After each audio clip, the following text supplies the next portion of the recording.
إن الحمد لله نحمده ونستعينه ونستغفره ونعوذ بالله من شرور أنفسنا ومن سيئات أعمالنا من يهده الله فلا مضل له ومن يضلل فلا هادي له وأشهد أن لا إله إلا الله وحده لا شريك له وأشهد أن محمدا عبده ورسوله يا أيها الذين آمنوا اتقوا الله حق تقاته ولا تموتن إلا وأنتم مسلمون يا أيها الناس اتقوا ربكم الذي خلقكم من نفس واحدة وخلق منها زوجها وبث منهما رجالا كثيرا ونساء واتقوا الله الذي تساءلون به والأرحام إن الله كان عليكم رقيبا يا أيها الذين آمنوا اتقوا الله وقولوا قولا سديدا يصلح لكم أعمالكم ويغفر لكم ذنوبكم ومن يطع الله ورسوله فقد فاز فوزا عظيما أما بعد فإن خير الحديث كتاب الله وخير الهدي هدي محمد صلى الله عليه وسلم وشر الأمور محدثاتها وكل محدثة بدعة وكل بدعة ضلالة وكل ضلالة في النار. Falënderimi i takon Allahut. Atë falenderojmë, atij i kërkojmë ndihmë dhe falje, dhe atij i lutemi të na mbrojë nga dëshirat e këqija, nga veprat e këqija dhe nga dënimet që sjellin veprat e këqija. Atë që Allah më udhëzon në rrugë të drejtë, askush nuk e çon dot në rrugë të gabuar.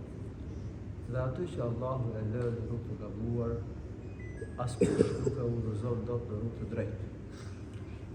Dëshmoj se nuk ka Zot tjetër përveç Allahut. Askush dhe asgjë nuk e meriton të adhurohet përveç Allahut. Dhe dëshmoj se Muhamedi është robi i Allahut dhe i dërguar i tij. Allahu subhanahu wa ta'ala thot: O ju që keni besuar, kijeni frikë Allahut ashtu siç duhet, duke zbatuar detyrat e fesë dhe duke u larguar nga gjunahet. Dhe mos u gjej vdekja vetëm se si musliman të nënshtruar nga Allahut.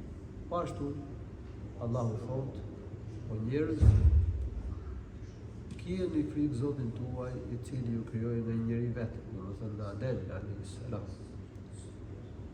Dhe nga ky njeri krijoi bashkëshorte, domethënë Hava. Këta janë dy prindrit e njerëzimit, Ademi dhe Havaja. Dhe për këtyre dyve krijoi dhe përhapi shumë burra e gra në tokë. Kijeni frikë Allahut me emrin e të cilit i drejtoheni njëri tjetrit. Dhe mbajini lidhjet me farefisi. Vërtet Allahu është mbikëqyrës mbi ju. Vërtet Allahu është mbikëqyrës mbi ju. Gjithashtu Allahu në quar thot: O ju që keni besuar, kijeni frikë Allahut dhe thoni fjalë të drejta. Kijeni frikë Allahut dhe thoni fjalë të drejta. Që Allahu t'ua mundsoj të bëni vepra të mira dhe t'ua falë mëkatet. Kush i bindet Allahut dhe të dërguarit e tij do të arrijë fitore madhështore. Që do të thotë se do të shpëtojë nga zjarri i xhenemit dhe do të bëhet banor i xhenetit. Fjalët më të mira dhe më të drejta janë ato që ka thënë Allahu në Kur'an. Rruga më e mirë është rruga që ndoqi i dërguar i ynë Muhamedi sallallahu alaihi wasallam. Shpikjet në fe janë bidat. Bidati është në rrugë e gabuar dhe rruga e gabuar e çon njeriu në zjarrin e xhenemit. Ndalimi i syfajsisë. Tema për cilën do të flasim sot është ndalimi i syfajsisë. Autori i librit Riyadus Salihin, Imam an-Nawawi, Allahu mëshiroft, në këtë temë do të sjell ajete dhe hadithe që ndalojnë rreptësisht syefajsi. Po çdo thotë syefajsi, në arabisht riyad, kjo do të thotë që njeriu të kryejë veprat për syefaqe të njerëzve, për të dukur si shtirje, dhe jo për hir të Allahut, jo për të marrë kënaqësinë dhe shpërblimin e Allahut subhanahu wa taala. Duhet ta dimë se në mënyrë që veprat pranohet tek Allahu i lartësuar, duhet pranojë dy kushte. Kushti i parë, që ajo të jetë e sinqert, që njeriu ta kryej me një të pastër, me qëllim të pastër për Allahun subhanahu wa taala. Allahu i lartësuar thotë në Kur'an: "Faman kana yarju liqa'a rabbih falya'mal 'amalan salihan wa la yushrik bi'ibadati rabbih ahada." Kush preson takimin me Zotin e tij, le të kryej vepra të mira dhe të mos i vëj shok Zotit të tij në adhurim askënd. Të kryej vepra të mira do të thënë në përputhje me sunetin e profetit. Të mos i vëj shok Zotit të tij askënd në adhurim, do të thënë të kryej veprat vetëm për Allah. Të mos kryej diçka nga adhurimet për dikë tjetër përveç Allahut. Kjo pjesë tregon se sinqeriteti është kusht për pranimin e veprës tek Allahu. Kush beson takimin me Allahun, duhet që veprat të kryejnë me qëllim të pastër për Allahun. Mos i kryej për dikë tjetër përveç Allahut subhanahu wa taala. Gjithashtu Allahu i lartësuar thotë në Kur'an: "Alladhi khalaqa al-mawta wal-hayata liyabluwakum ayyukum ahsanu amala."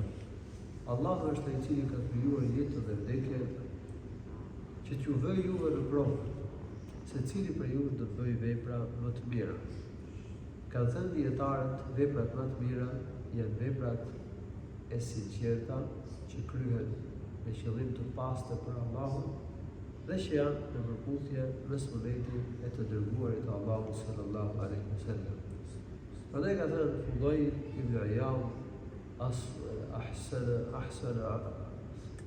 "Ayyukum ahsanu amalan ay aswabuhu wa akhlasuhu." Do të thotë vepra të sakta në përputhje me sunetin dhe vepra të sinqerta. Nëse njeriu e kryen një vepër sipas sunetit profetit, por pas sinqeritet për Allah, për syefaqe për dukur, nuk e pranohet tek Allahu. Po kështu, nëse robi kryen një vepër me sinqeritet për Allah, me qëllim të pastër për Allah, por jo në përputhje me sunetin e profetit, kjo vepër nuk do t'i pranohet tek Allahu subhanahu wa taala. Profeti sallallahu alaihi wasallam ka thënë: "Innama al-a'malu bin-niyat wa innama likulli imri'in ma nawa." Veprat vlerësohen sipas qëllimeve. Pra vepra konsiderohen e vlefshme ose e pavlefshme, e pranueshme ose e papranueshme tek Allahu sipas qëllimit. Nëse njeriu e ka kryer veprën me niyet, i quhet vepra e saktë. Nëse s'e ka kryer me niyet, me qëllim, nuk i quhet e saktë. Nëse njeriu e ka kryer veprën me qëllim të pastër për Allahun, i quhet e vlefshme tek Allahu dhe e pranueshme. E nëse nuk e ka kryer me qëllim të pastër për Allahun, nuk i quhet e pranueshme tek Allahu subhanahu wa taala. Pra edhe ky hadith tregon se qëllimi i pastër për Allahun është kusht për pranimin e veprës tek Allahu subhanahu wa taala. Në një hadith tjetër, i dërguari Allahu sallallahu alaihi wasallam ka thënë: "Inna Allaha la yaqbalu min al-'amali illa ma kana khalisan wa mabtughiya bihi wajhu. Allahu nuk pranon nga veprat vetëm sa atë që është e sinqert, që është kryer me qëllim të pastër për Allahun dhe që njeriu e ka kryer vetëm për fytyrën e Allahut, për shpërblimin e Allahut të lartësuar. Pra, ky hadith tregon se në mënyrë që vepra të pranohet, do të jetë me niyet të pastër, me qëllim të pastër. Nëse një vepër nuk është me qëllim të pastër, atë nuk e pranon Allahu subhanahu wa taala. Ebu Musa al-Ash'ari radhiyallahu anhu ka treguar se dikush i burë ka pyet profetin sallallahu alaihi wasallam, ka thënë: "Ya Rasulullah, ra'aita ar-rajul yuqatilu riya'a, wal-rajul yuqatilu lil-maghnam, wal-rajul yuqatilu liyura makanu, wal-rajul yuqatilu asabiyatan, faman fi sabilillah?" قال: "من قاتل لتكون كلمة الله هي العليا فهو في سبيل الله." Dikush e pyeti profetin e Allahut, nëse një burr shkon në luftë dhe lufton për çfarë faqe njerëz? Njëri shkon dhe lufton për të treguar trimëri, që ta lavdërojë njerëzit si trim. Me këtë qëllim. Njëri shëxhat, njëri lufton për plaçk lufte, qëllimi i tij është plaçka e luftës. Njëri lufton që njerëzit të shohin pozitën e tij, të lavdërojë njerëzit. Dikush lufton nga fanatizmi fisnor, siç është lufta kontra për nacionalizëm, por e dikushme për fanatizëm. Profeti sallallahu alaihi wasallam sa kush lufton që fjala e Allahut jetë më e lartë, ai është për Allah. Nëse kush ka qenë tjetër, siç ishte qëllimi që përmend pa parë, s'ka gjë të Allah. Për të cilën i transmeton tjetër, se profeti sallallahu alaihi wasallam ka thënë për ata që s'kan qenë pasur, ka thënë la shay'a la. Ata nuk kanë gjë, nuk arrin gjë tek Allahu subhanahu wa taala. Ai që arrin shpërblim për veprat e Allahut është vetëm ai që kryen me sinqeritet, me qëllim të pastër për Allahun subhanahu wa taala. Do sjellën argumentet që ka përmendur autori në këtë temë, cilat flasin për ndalimin e rreptë të syfaqësisë, por edhe për faktin që ai që e kryen veprën e syfaqësisë, syfaqësia nuk pranohet nga Allahu i lartësuar. Po këtu duhet trajtuar janë dy çështje para se të fillojmë të shpjegojmë argumentet që i ka sjellë autori në këtë temë.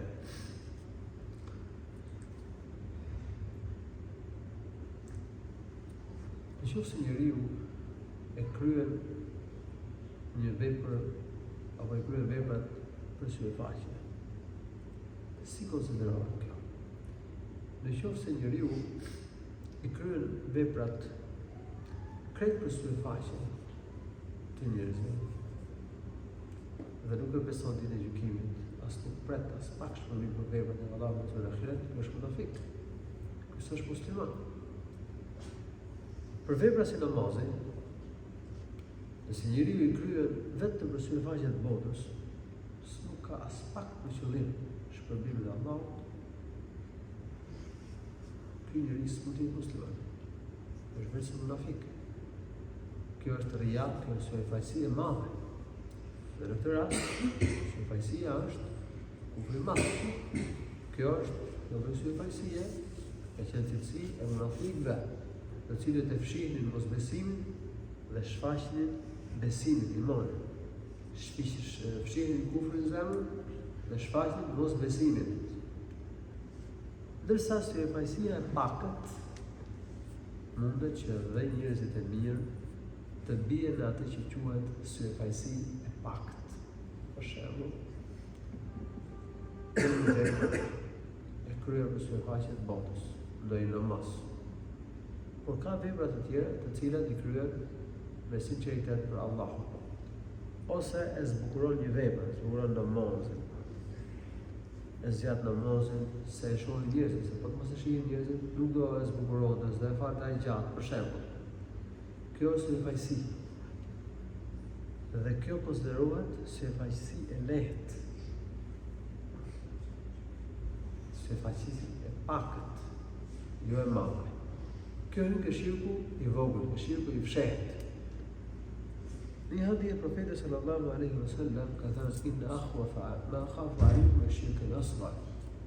Ka thënë ajo që unë kam frikë më shumë për ju është shirku i vogël. U tha kështu takua te profeti shokëve të tij. Qalu o ash-shirku al-asghar ya Rasulullah, qala ar-riya. Sa cili është shirku i vogël e dërguar Allahut? Sa është syfaqësia. Dhe profeti ka shpjeguar se nga forma e syfaqësisë është أن يقوم الرجل فيصلي فيزين صلاته لما يرى من نظر رجل إليه. Forma e syfaqësisë është që njeriu të çohet të falë namaz dhe e zbukuron namazin e që vret se ka njerëz që po e shohin. Por këtu lidh pyetja, syfaqësia që ne e konsiderojmë si e pakt, është syfaqësia e madhe që është i pak i madh. Hipokrizia e madhe. A e asëson veprën apo jo? A e zhvlerëson veprën apo jo? Këtu duhet të sqarojmë disa raste. Së pari, në qoftë se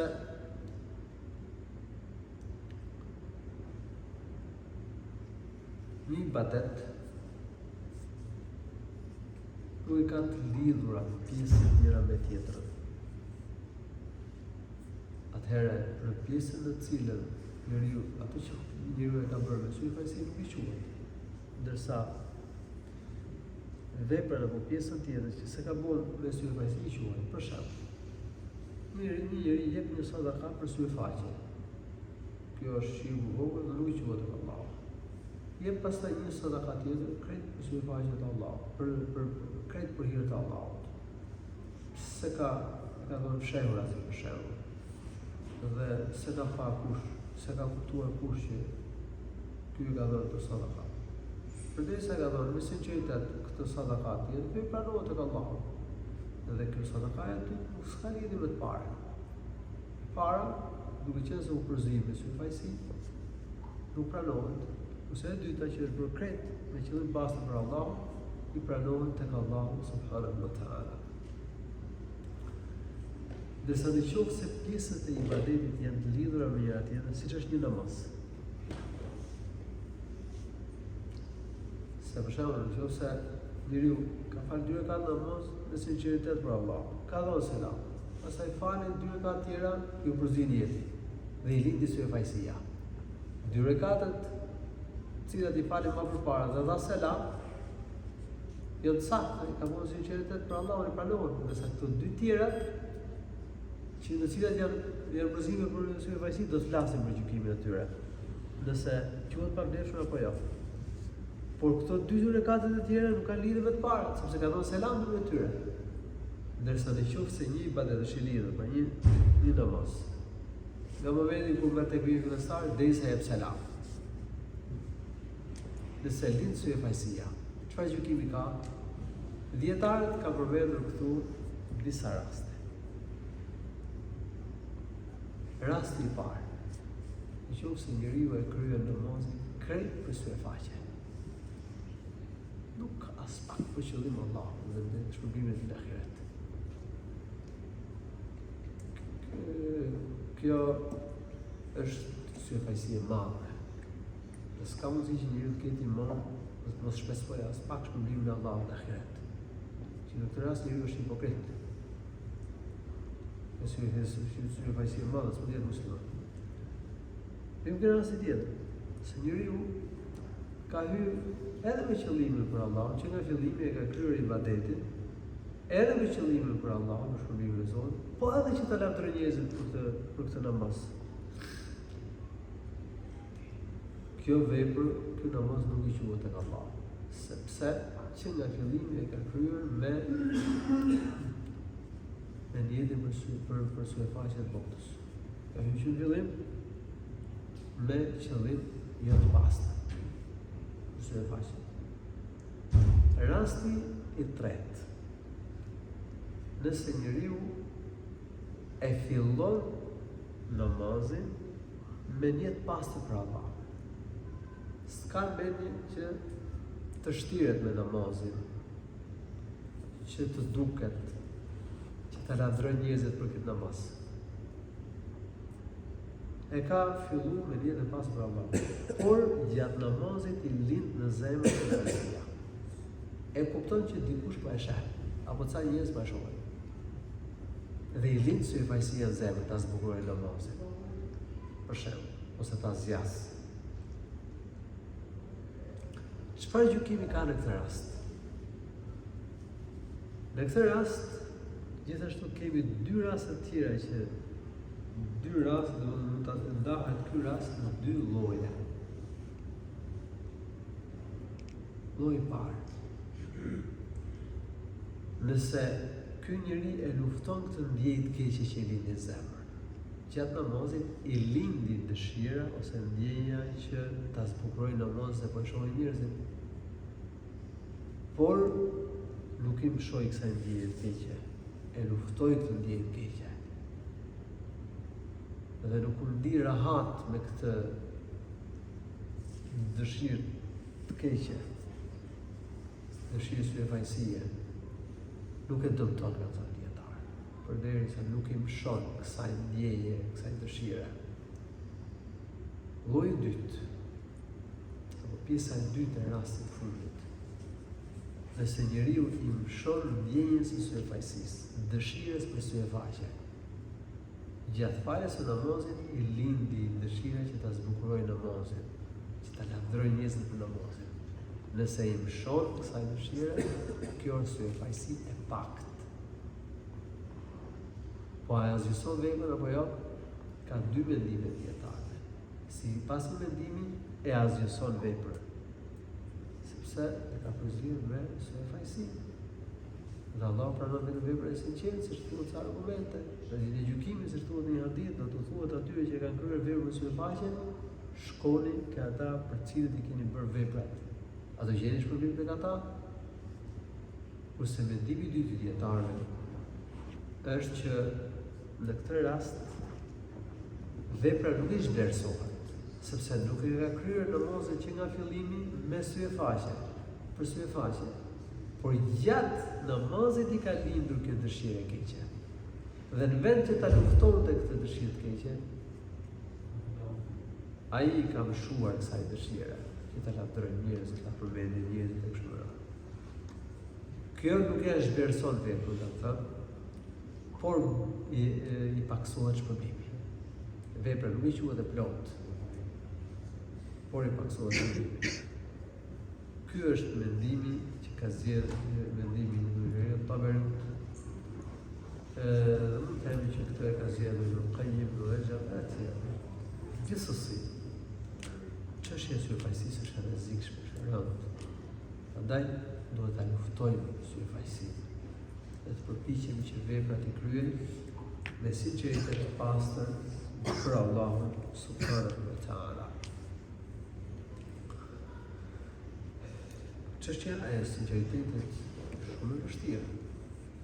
Ndaj dietarë përpiqeshin fort që veprat i kryenin me qëllim të pastër për Allahun. Ai sa dikush prej dietarëve ka thënë, nuk ka gjë më të vështirë për nefsin se sa sinqeriteti. Sepse vepra e sinqertë është ajo vepër në cilën nuk ka pjesë në të nefsi. Nefsi për çdo vepër kërkon diçka, ose të arrijë me një vepër, të arrijë me të pasuri, ose të arrijë një shërbim, njerëzit i shërbejnë, t'i bëjnë një nder për veprën që ka bërë, t'i bëjnë një të mirë, ose që ta lavdërojnë njerëzit. Po të gjitha këto janë pjesë e nefsit. Nësa vepra e sinqertë për Allahun, vepra me niyet me qëllim pastër për Allahun është ajo në cilën nuk ka pjesë nefsi. Kjo është e vështirë. Kryesh vepër vetëm për Allahun.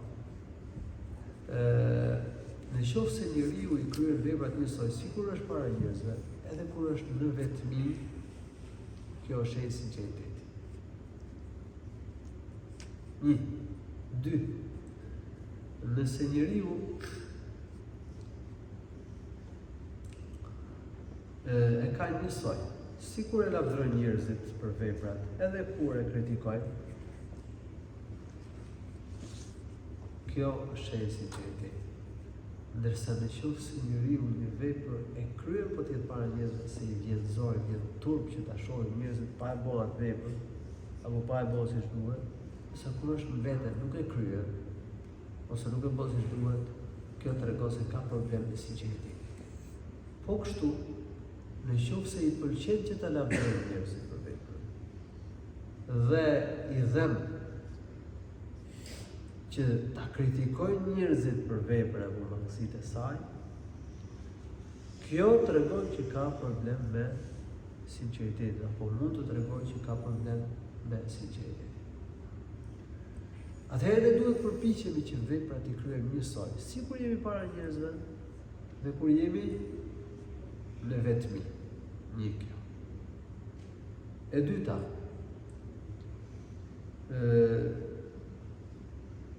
të përpiqemi që për ne të jenë njësoj, si lavdratat e njerëzve për veprat, edhe kritikat e tyre. Madje ta pëlqejnë më shumë që njerëzit na përmendin metat dhe mangësitë që kemi për veprat apo që kemi në sjellje, sesa lavdratat e njerëzve. Se shpesh herë lavdratat mund ta dëmtojnë njeriu. Dhe ndoshta lavdratat e njerëzve mund ta shtyjnë njeriu që veprën ta kryejë jo për Allah, po ta kryejë për syefaqe të njerëzve. Ka thënë Sufjan al-Thauri, Allahu mëshiroft, ma aleshtu shay'an ashadda alayya min niyyati innaha tataqallabu alayya. Ka thënë, unë nuk kam trajtuar diçka më të vështirë për veten time se sa njetin, që është në sinqeritetit, sepse njeti më rrotullohet, përpiqem që ta kryej vepër për Allahun, por rrotullohet njeri. Dhe pastaj rezulton që nuk është për Allahun subhanahu wa ta'ala. Njeriu mund ta luftojë syfaqësinë në një formë, pa e mund të shfaqet në një formë tjetër. Kanë thënë nuk ka gjë më të rrallë se sa sinqeriteti. Bërja e veprës me sinqeritet për Allah. Kanë thënë dietarët e hershëm, sinqeriteti në vepra është më i rrallë se sa metalet e arit dhe të servës. Është më i rrallë. Ky është problemi. Njerëzit mund të bëjnë shumë vepra, por çështja është a i ka bërë me sinqeritet apo jo? A i pranohet vepra apo jo? Prandaj partë të ummeti përpiqeshin fort që veprat ta kryenin të saktë dhe me sinqeritet për Allahun. Dhe luftonin syfaqësinë, qëllimin e keq, dhe mbasi e kryenin veprën e kishin shqetësimin nëse vepra do të pranohet tek Allahu apo jo. Ka njerëz që mbasi e kryen veprën e flen mendin, është pranuar. Kurse njerëzit e mirë kanë frikë se mbasi nuk e pranohet vepra tek Allahu subhanahu wa ta'ala.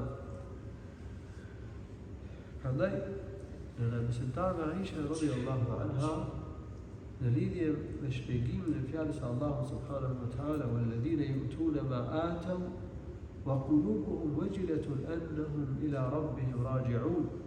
Dhe ata njerëz që i japin ato që i japin, dhe zemrat i kanë të friksuara, sepse kanë të kthyer tek Allahu. Janë të friksuar se do të kthehen tek Allahu. Dhe i japin ato, bëjnë ato vepra që i bëjnë, i japin ato që i japin dhe në zemër kanë frikë se do kthehen tek Allahu.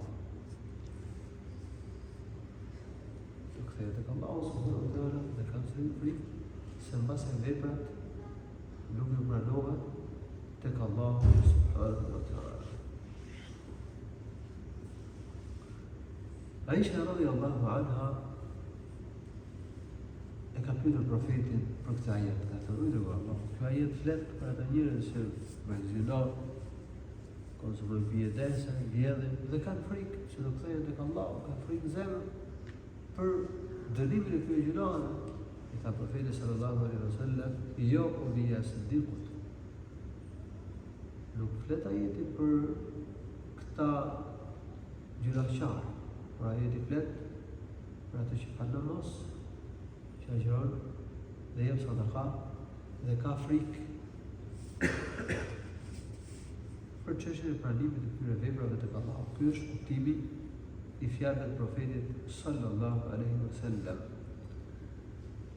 Prandaj dikush ka parë të vëre ka thënë ta di se Allahu më ka pranuar një vepër, një namaz, më qenë më shumë se sa të kishe gjithë dynjan. Sepse Allahu pranon veprat vetëm atyre që janë devotshëm, atyre që janë ruajtur Allahu subhanahu wa taala, ruajtur nga dënimi i Allahut dhe nga kryer vepra siç duhet. Pra në vepër që ka bërë, ka pas frikë Zotit edhe e ka kryer ashtu siç duhet, sepse Allahu pranon veprën e mirë, që është e sinqertë dhe është në përputhje me sunetin e profetit sallallahu alaihi wasallam. Ky është shpjegim. Po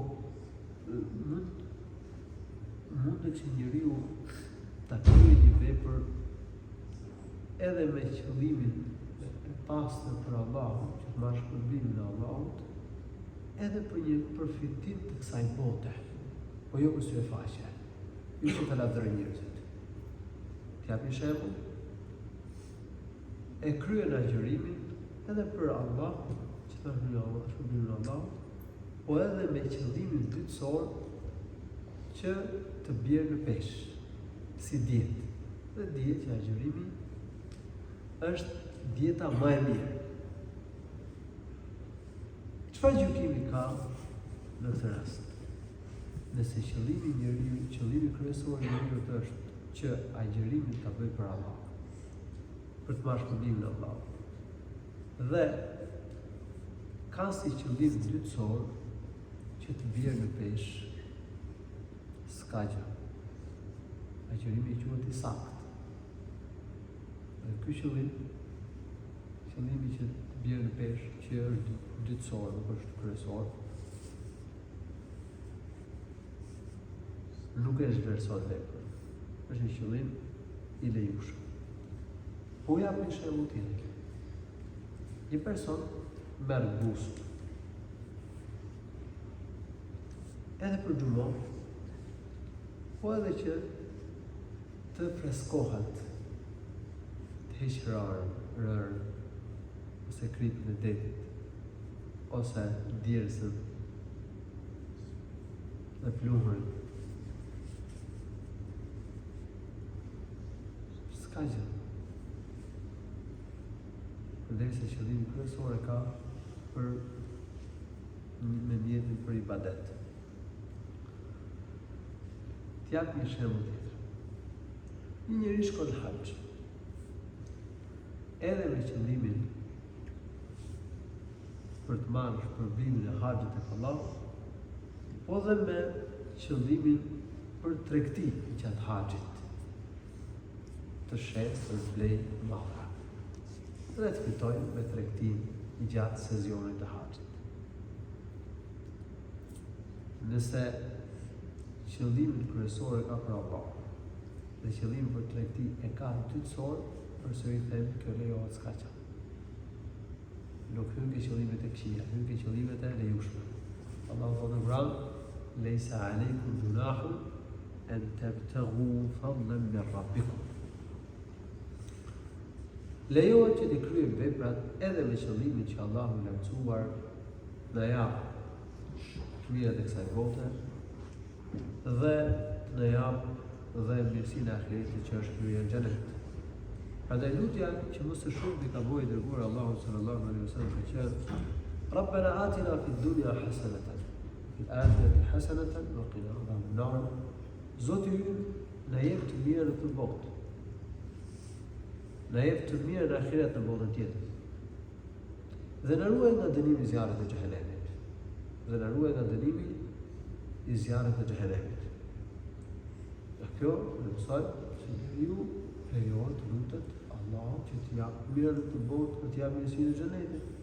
Dhe nga kjo kuptoj se lejohet që njeriu të kryejë vepra që Allahu të jap shpërblim për veprat në këtë botë, të jap mirësi në këtë botë për veprat, dhe t'i jap edhe shpërblim për to në xhenet. Allahu i lartësuar për veprat e mira shpërblen njeriu me jetë lumtur në këtë botë, me qetësi në shpirt dhe në duri kësaj bote. Dhe shpërblen me shpërblimin më të mirë që është xheneti në botën tjetër. Siç ka thënë Allahu i lartësuar: "Men amila salihan min dhakarin aw untha wa huwa mu'minun falanuhyiyannahu hayatan tayyibah wa lanajziyannahum ajrahum bi ahsani ma kanu ya'malun." Kush punon vepra të mira duke qenë besimtar, kush punon vepra të mira, qoftë mashkull apo femër, duke qenë besimtar, ne do t'ia mundsojmë që të bëjë një jetë të mirë dhe të kënaqshme të lumtur. Dhe do ta shpërblejmë për veprat si shpërblim i mirë. وَلَنَجْزِيَنَّهُمْ أَجْرَهُمْ بِأَحْسَنِ مَا كَانُوا يَعْمَلُونَ. Dhe do t'i shpërblejmë për veprat, do t'i shpërblejmë si shpërblim më i mirë për veprat në ahiret. Do t'i shpërblejmë për veprat me shpërblimin si shpërblimi më i mirë për veprat.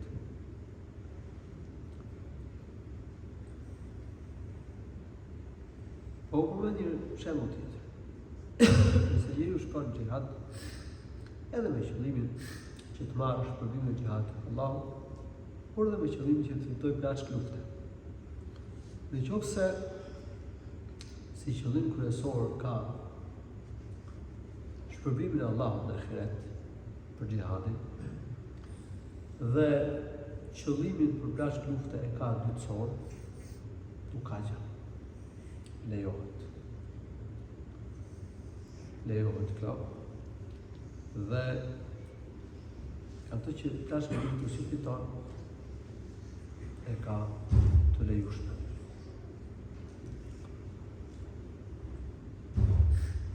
Nëse hadithin në cilin profeti Allahu nëse njeriu lufton për plaçk lufte, ka thënë s'ka gjë, apo sipas varianteve tjetër ka thënë kush lufton që fjala e Allahut jetë më e lartë dhe herë rrugt e Allahut.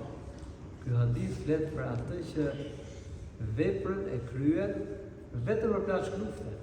Nuk ka për qëllim Allahun me veprën. Nëse nëse njeriu e kryen qëllimin veprën me qëllimin kryesor për Allahun, dhe me qëllimin kryesor që të marrë plaçk lufte, në këtë rast nuk ka gjë.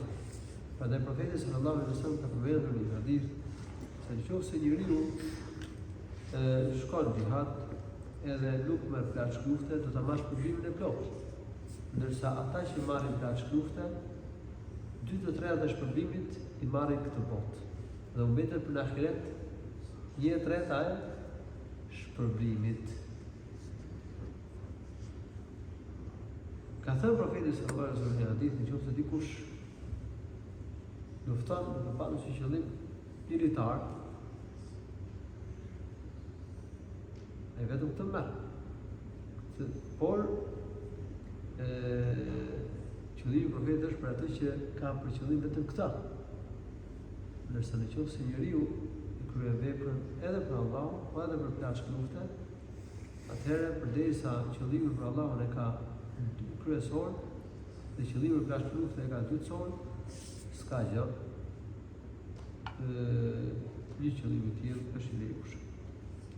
Po ku dallon sy fajësia nga qëllimi për një përfitim të lishëm të kësaj bote, për cilin dhe thamë që është i lejuar.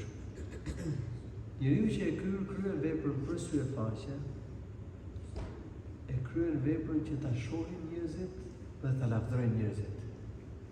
Dhe që njerëzit i kryen shërbime apo t'i bëjnë dere shka temër të mirë që t'i ka ke njerëzit.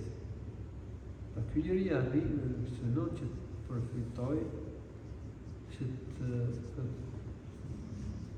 të përfitoj përmes emrit të mirë tek njerëzit.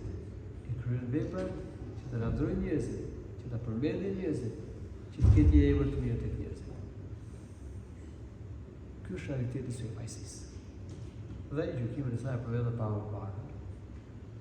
Syfajsia është e qortueshme, është e dënueshme, është e keqe, është ndaluar rreptësisht sipas argumenteve të shariatit dhe do të përmend disa nga argumentet pak më pas. Ndërsa në rastin ku njeriu e kryen veprën edhe me qëllimin për Allahun, siç është tregtia e haxh, edhe me qëllimin kryesor për Allahun, siç është tregtia, siç është haxhi, edhe me qëllimin dytësor për tregti gjatë haxhit, thamë që s'ka gjatë dhe lejohet, por njeriu nuk e kryen haxhin me qëllimin për që ta lavdërojë njerëzit. Ai synon që përmes udhëtimit të haxhit fitoj edhe diçka me tregti. Kjo s'ka gjatë. Kjo lejohet.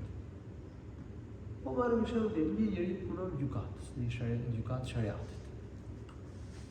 Ai ka studiuar jurisprudencën islame, fikun, shariatin, edhe është punësuar si gjykatës, aty ku ka gjykatat shariatit, pa thembe, kupton. Nëse ky ka si qëllim kryesor, që të bash përblimin e Allahut për gjykimin mes njerëzve me ligjin e Zotit, dhe si qëllim dytësor ka edhe shpërblimin që i jepet si gjykatës, që i jepet një shpërblim, një rrogë që mund të jetë caktuar nga shteti për ta, apo një pjesë, diçka që është caktuar për të nga shteti islam. Themi s'ka gjallë, përderisa ti po e kryejmë se faqet botës, dhe përderisa qëllimi për shpërblimin që i jepet për punën që bën e ka dytësor, nuk e ka kryesor. Dhe në qoftë se qëllimi i tij kryesor është që të marrë këtë rrogë të shtetit apo këtë shpërblim nga arka e shtetit islam. Kjo qëllimi i tij kryesor. Atëherë ky është rob i kujt? Ky është rob i dunjos. Ky është rob i dinarit dhe dirhemit. Ky është rob i paras. Dhe s'është rob i Allahut të lartësuar. Po këtu lind pyetja, si ta dalloj njeriu nëse është rob i Zotit në kryen e veprës apo rob i dunjos dhe i paras? Se njeriu me rob për shembull për shërbimet fetare si bën. Për gjykatës, për mësues në medrese e tjerë. Themi në qoftë se ky do ta lindë veprën nëse s'do t'i jepë ky shërbim, atëherë ky është rob i dunjos. Ky është rob i paras, i rrogës, i shpërblimit që i jepet këtë botë, në rob i Zotit.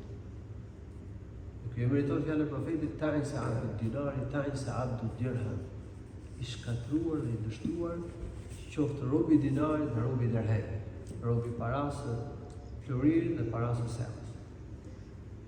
E në qoftë se robi, e në qoftë se ky nuk e le punën që bën për hir Zotit, qoftë në fushën e dijes, në fushën e thirrjes, në fushën e gjykimit mes njerëzve, gjykat në shariatit, nëse nuk i jepet gjallë, apo nëse i jepet pak, ky është i kënaqur. Çfarë do që t'i jepet?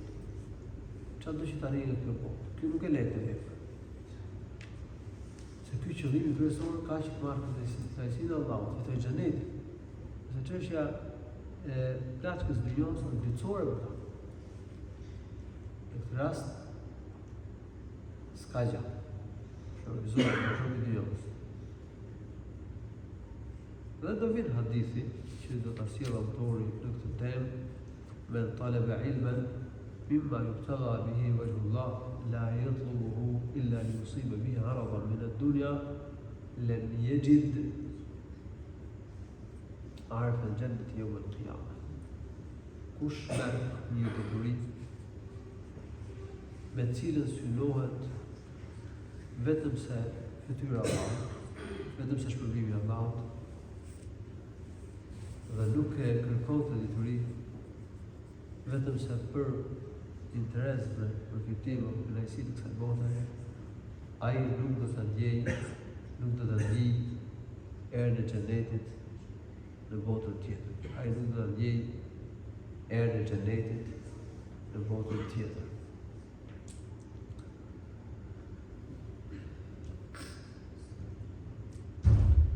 Tani vim ke argumentet që ka sjellë autori në këtë temë, pra në temën ndalimi i syfajsisë. Argumenti parë që sjell autori është fjala e Allahut të lartësuar: "Wa ma umiru illa liya'budu Allaha mukhlisina lahu ad-din hunafa."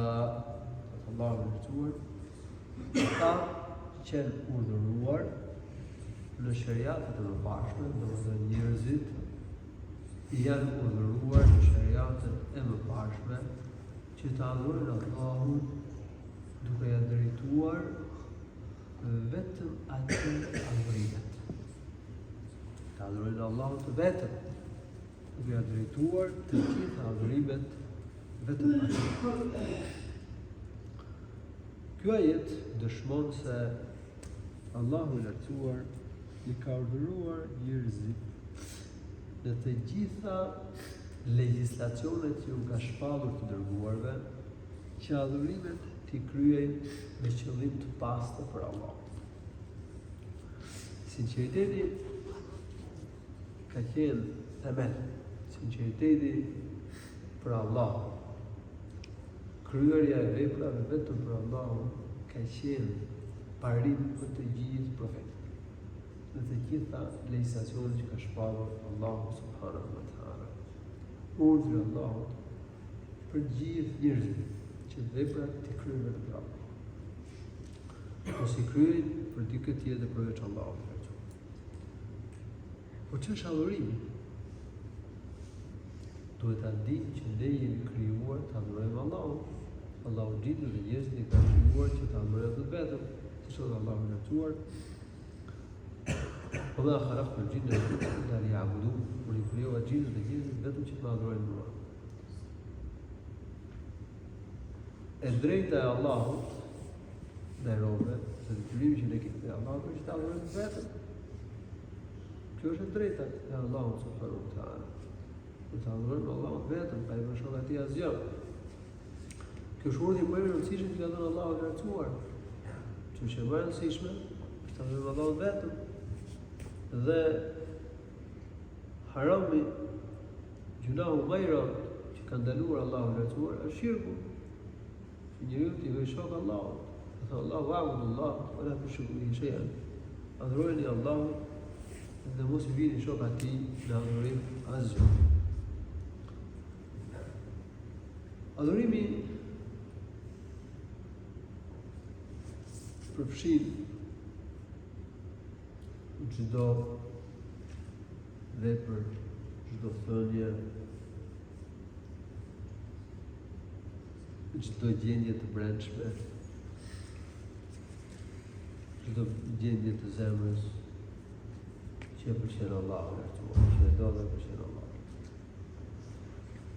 Kështu deklarimi i shahadetit është adhurim. Edhe besimi në Allahun dhe në këtë tij, librat e tij, dërguarit e tij, është një ibadet, një adhurim.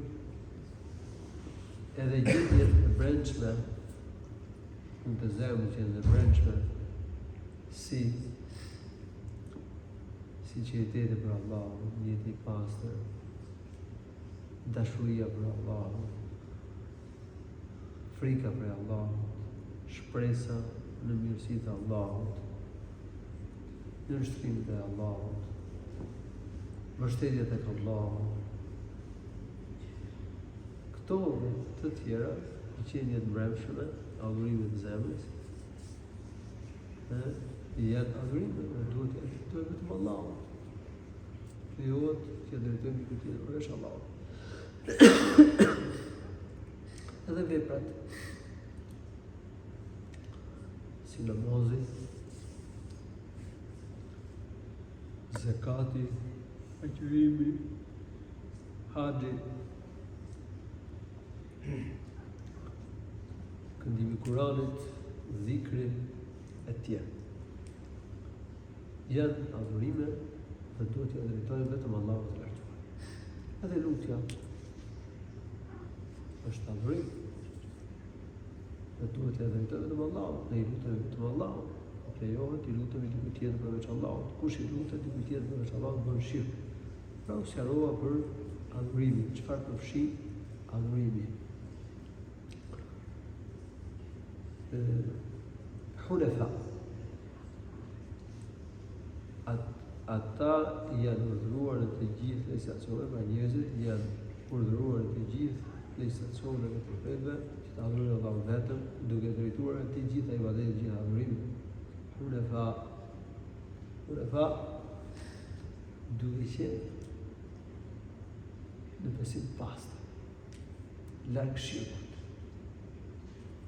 duke i qëndruar besimit të pastër Islam dhe duke u distancuar nga shirku.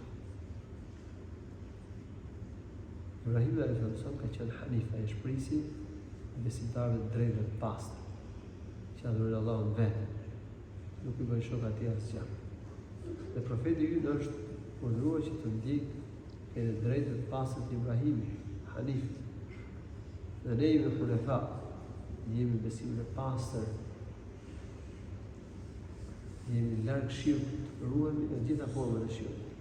Hunefa, wa yuqimu s-salata wa yu'tu z-zakat, që të falin namazin dhe të japin zakat. Wa dhalika dinul qayyim. Dhe kjo është feja e drejtë.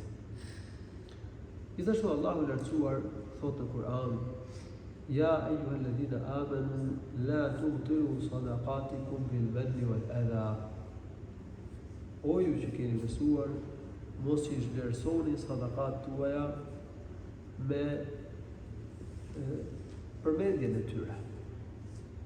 Duke ja përmendur atij që ja ke dhënë sadakat, apo atij që i ke bërë mirë. Dhe me mundimin apo lëndimin e atij që i ka dhënë sadakat.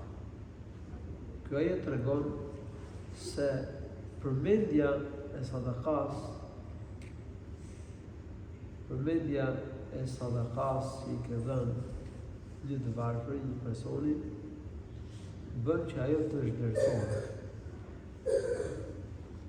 Të zhvlerësohet. Një person ka dhënë një sadakat. Masi e ka dhënë, po ja përmend atij që ka dhënë, të kam dhënë kaq edhe aq. Ky e ka zhvlerësuar këtë sadakat. S'ka shpërblim më për të Allahu lartësuar. Po kështu nëse e lëndon personin që e ka dhënë sadakat, e lëndon me vepra, me sjellje ose me fjalë, duke ja quajtur nder, duke ja përmend që i ka bërë mirësi. Njeriu ndoshta me sjelljen e tij, me qëndrimin e tij, mund të tregojë para tjetrit që i ka bërë nder, ose me fjalët e tij mund të tregojë që i ka bërë nder. Dhe kjo është problematike. Kjo e zhvlerëson veprën. Ja ayyuhalladhina amanu la tubtilu sadaqatikum. Atëherë, edhe nëse njëri një sadakat ka dhënë për Allah, nëse e përmend, pasi e ka dhënë, ja përmend personin që e ka dhënë, ai e zhvlerëson. Që përmendja e sadakas e zhvlerëson sadakat, edhe pse njëri e përmend pasi e ka dhënë. La tubtilu sadaqatikum bil manni wal adha. كالذي ينفق ماله رئاء الناس ولا يؤمن بالله واليوم الآخر. Shembulli atij që i jep sadakat dhe va përmend njerëzve që ka dhënë dhe i mundon apo i lëndon ata për shkak të saj, është si ai që shpenzon pasuri, që jep pasuri për syfaqe të njerëzve dhe që nuk beson Allahun dhe ditën e fundit. Shembulli i njeriu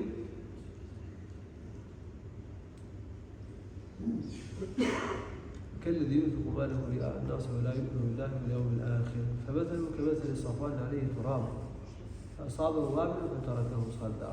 Shembulli i njeriu që jep sadaka, që shpenzon për syfaqet të botës, për të dukur ke njerëzit, për të lavdruar njerëzit, është si një gur i lëmuar apo një rasë e lëmuar që është mbuluar me dhe.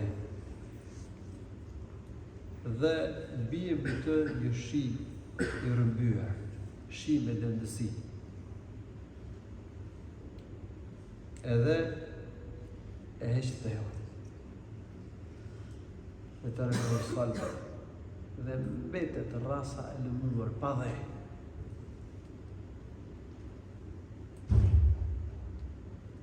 Ku njeriu e shikon dheun dhe ras, mendon që është tokë jallore. Mirë po,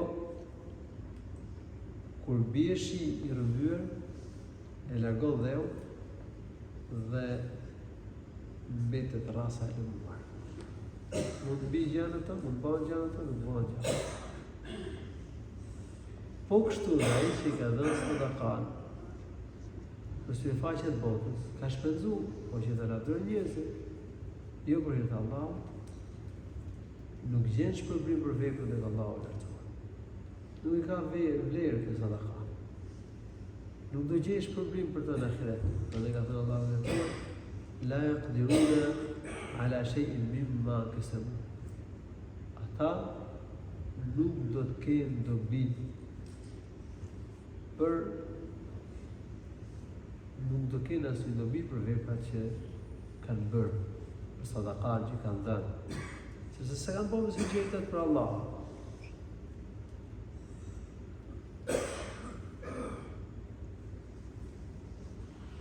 Wallahu la yahdi al-qawma al-kafirin. Allahu nuk udhëzon kafirat e besimtarët që t'ia qëllojnë veprat e tyre, të kryejnë vepra të sakta dhe me sinqeritet për Allahun, me qëllim të pastër për Allahun subhanahu wa taala. Dhe argumenti ajeti tjetër që ka përmendur autori i këtij temë, shfar Allahu ka thënë: "Innal munafiqina yukhadi'una Allaha wa huwa khadi'uhum." Vërtet munafiqët përpiqen të mashtrojnë Allahun, por Allahu i mashtron ata. Munafiqët përpiqen të mashtrojnë Allahun. Do të thënë, munafiqët në sjelljen e tyre, përpiqen që të mashtrojnë Allah, duke fshehur mosbesimin dhe duke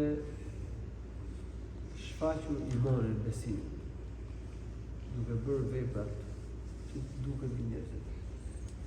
Dhe mendojnë se Allahu lartësuar nuk e di gjendjen e tyre, se Allahu nuk e vështron ata.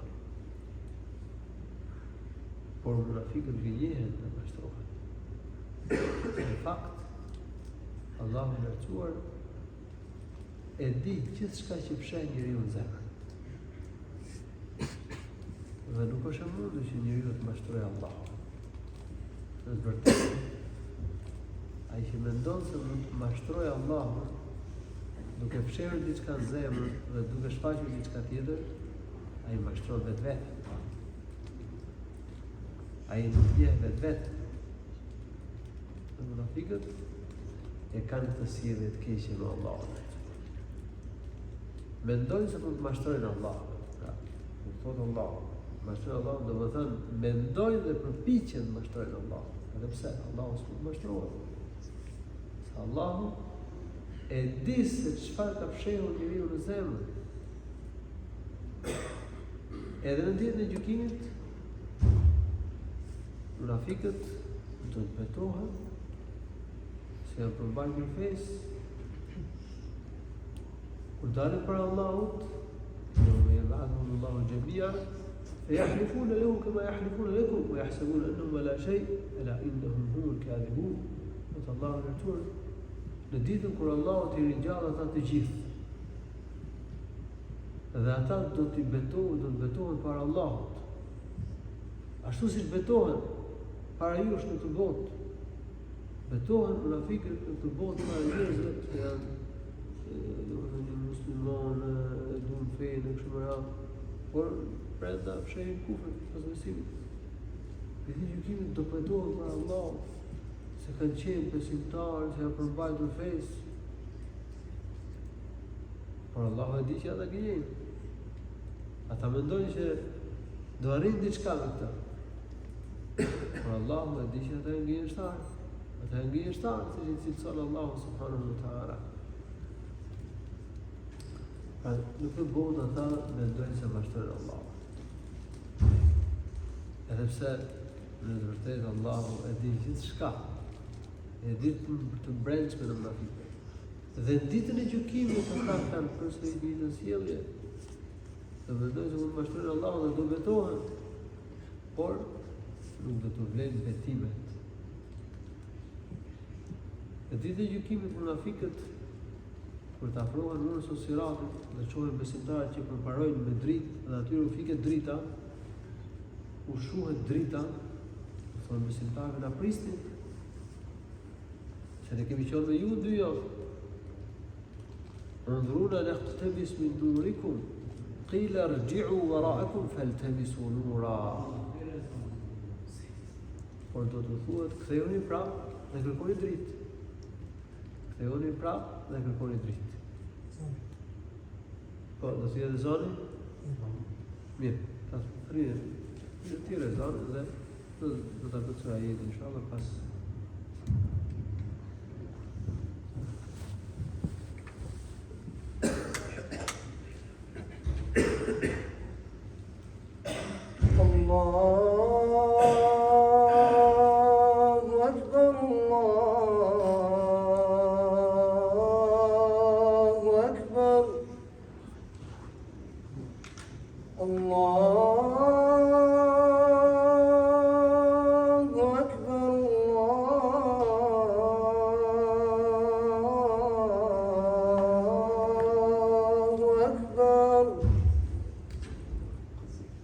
أشهد أن لا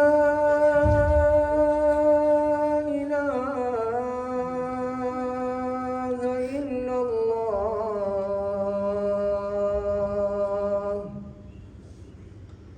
أشهد أن لا إله إلا الله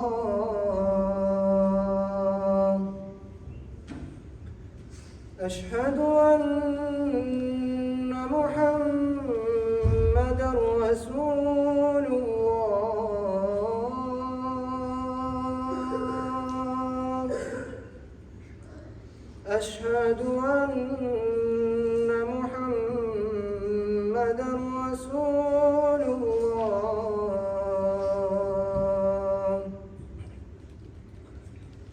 حي على الصلاة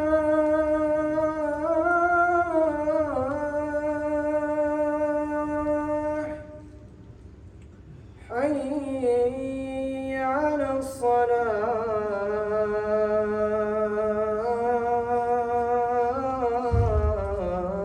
الصلاة حي على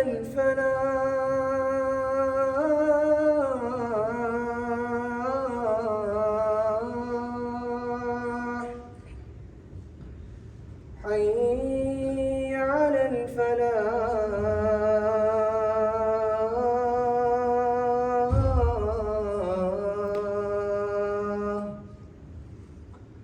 الله أكبر الله أكبر لا إله إلا الله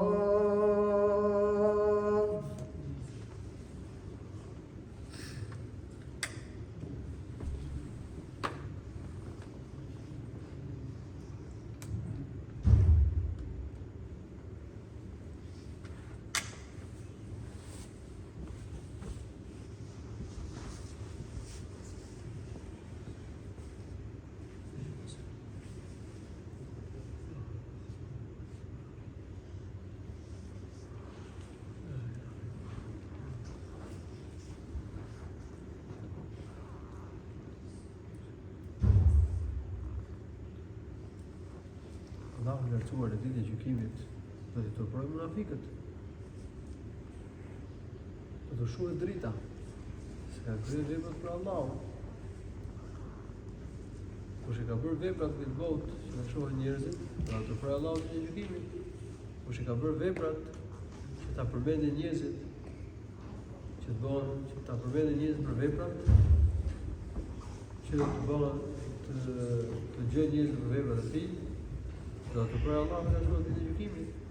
Shkon profeti sallallahu alaihi wasallam ra'a Allahu bih, wa man samma Allahu bih. Thot Allahu në atë inna al-munafiqina yukhadi'una Allah wa huwa khadi'uhum. Munafiqët sillen si mashtrues ndaj Allahut. Duke menduar se do mashtrojnë Allah, por Allahu në të i mashtron. Duke i shpërblyer sipas asaj që meritoj, duke dhënë dënimin për syfaqësinë e tyre.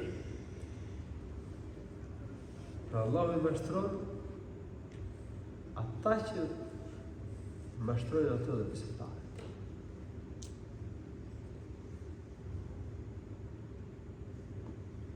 Mashtrimin nuk mund të përmendet si cilësi e Allahut të mësuar në mënyrë absolute në çdo rast.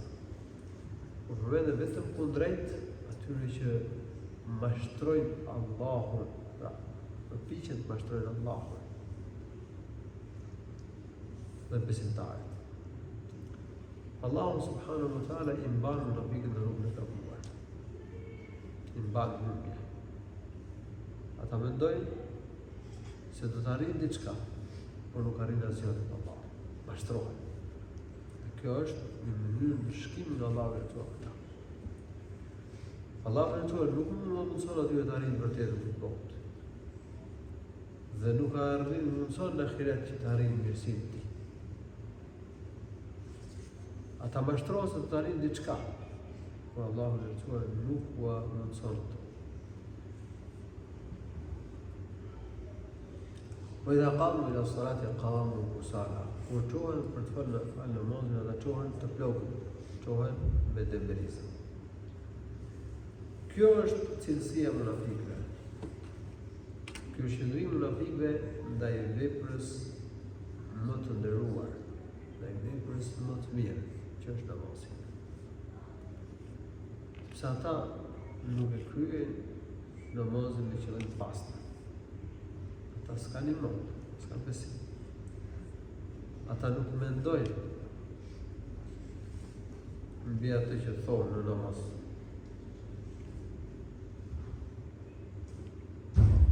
Kështu që kur çohen për fal namazin, ata janë delbej, janë të plogët. Pra duke kjo të si ata janë plogët, janë delbej, falë namaz me delberisë.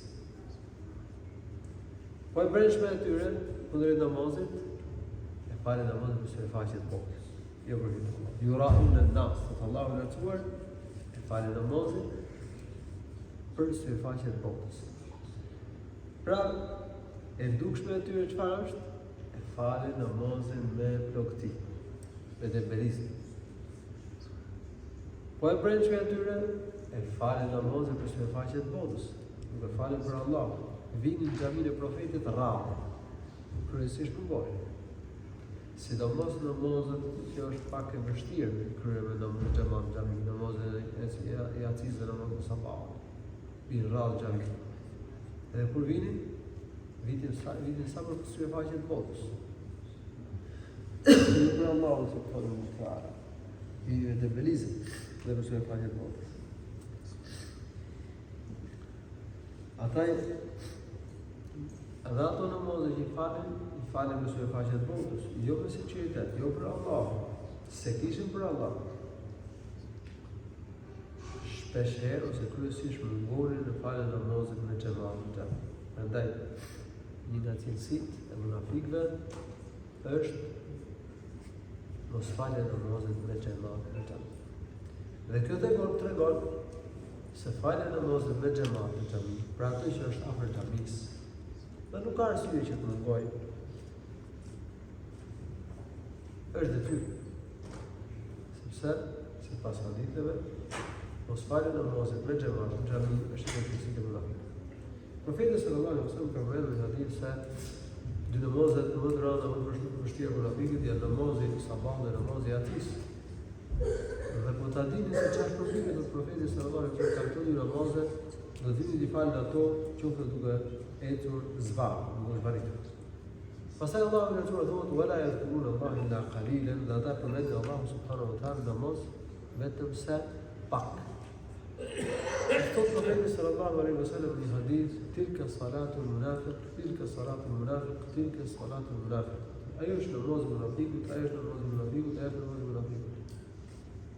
ينتظر يرقب الشمس حتى إذا كانت بين قرني الشيطان قام فنقرها أربعا لا يذكر الله فيها إلا قليلا.